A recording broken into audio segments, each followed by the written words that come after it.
stop bleeding, until your heart stops kick drum beating. When it's hard times, when it's long days, and the enemy is right up in your face. When your back's against the ropes and you're feeling all alone, keep fighting the good fight. Keep letting your light shine. 'Cause I'm never gonna leave you, always gonna see you through to the other side. Keep fighting the good, fighting the good, fighting the good fight, good fight. Even in the roadblocks, even through the rough spots, when you're feeling you're giving all that you got, I'm with you in the next step, giving you the next breath. It's been a tough week to be a farmer for sure. And I just want to say to all the farmers that are here today, that we see you, we hear you, and we're listening. And we're making sure your message, your voice gets to the government. Our fire services are essential. For many business operators and farmers, expendable income, that little bit that's left over after the core operational expenses, is tight at the best of times.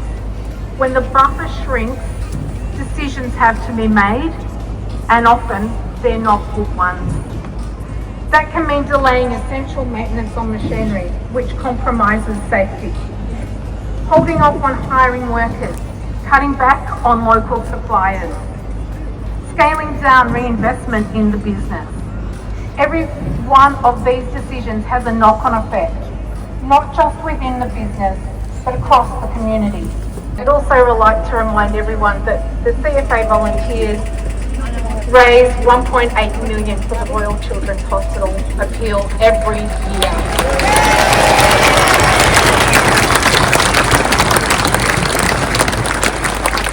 The reality is that tax places a disproportionate burden on property owners, particularly those in rural and regional areas. It ignores the fact that these communities already contribute in countless ways to the state economy, often with little recognition or support. And let's be honest, this isn't just about numbers on a spreadsheet. It's about what it feels like for business owners and farmers who are doing everything right, working hard, employing people, and keeping their doors open, only to be hit with yet another cost that's out of their control. What do we want? Scratch the tax. When do we want it? Now. What do we want? When do we want it? Now. What do we want? Scratch the tax. When do we want it? Now. What do we want? Scratch the tax. When do we want it? Now.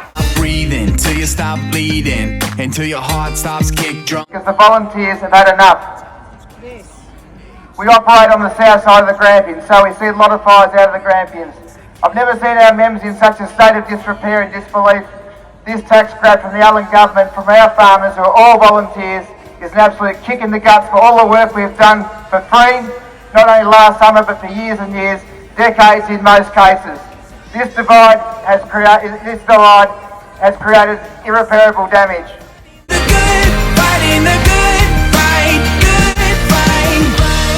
One more speaker that actually, they tried to stop getting here because they stopped the trains, by the way, which is a really dirty trick. That's disgraceful. That is absolutely disgraceful. And anyway, but look, they can try those sort of things, but you know what? There's such a thing as a helicopter these days. And these helicopters are actually being able to survey the area and have a look at just how wide this protest is, this rally is. Big round of applause for Rob. Make your way up. Away you go, fella.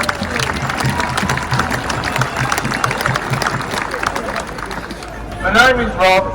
I'm a farmer and have been in the CFA volunteer for 39 years. Back during COVID, Melbourne was in lockdown. Country Victoria kept the shelves stocked. That wasn't luck, that was farmers. That was the truckies. That was regional resilience. For the first time in my entire life, farmers are truly united as one. We may be only 1% of the population, but we feed 100% of the people.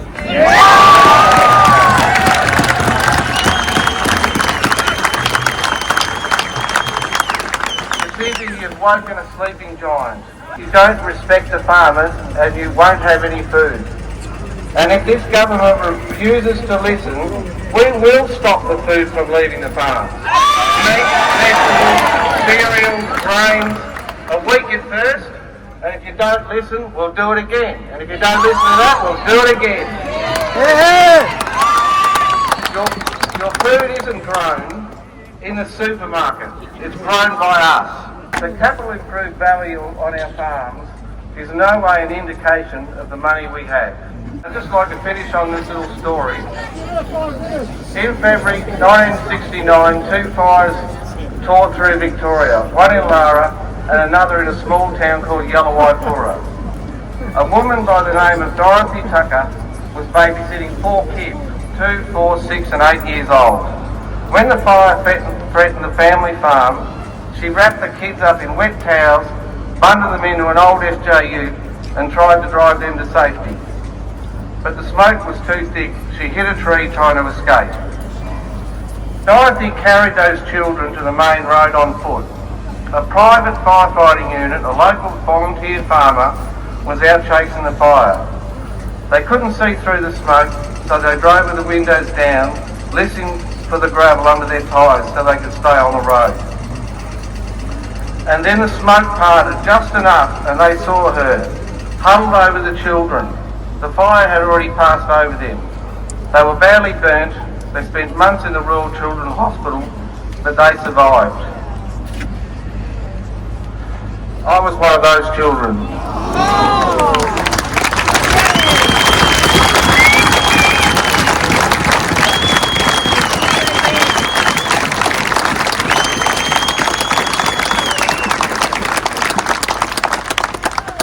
Every time I get a call to go out to a fire, I hear voices in my head telling me not to go, but I go anyway, because maybe one day I'll get the chance to help someone the way Dorothy and those volunteer farmers helped me. But if the levy had existed back then, many farmers wouldn't have had the money left to buy their own fire equipment. If the levy had existed back then, maybe they wouldn't want to risk their life to fight fires and be charged for it through the nose. Maybe no one would have come to save us. This levy threatens to put everyone in danger in rural Victoria. The ESVF does not support farmers. It doesn't support anyone. It punishes us. It taxes us. It taxes the people who show up. Jacinta, we don't sell our souls to the highest bidder like you and Jacqueline did on Wednesday night. We are respectful people. We value our neighbours. We back our communities, but you sold us out. And now we're standing up. You have shown no understanding, no conscience, and can't or won't see the damage you are doing to all Victorian people. If you and your treasure still believe in serving Victorians, you'll listen. You'll fix this. If not, step aside, because the state government doesn't belong to you. It belongs to the people who keep you running.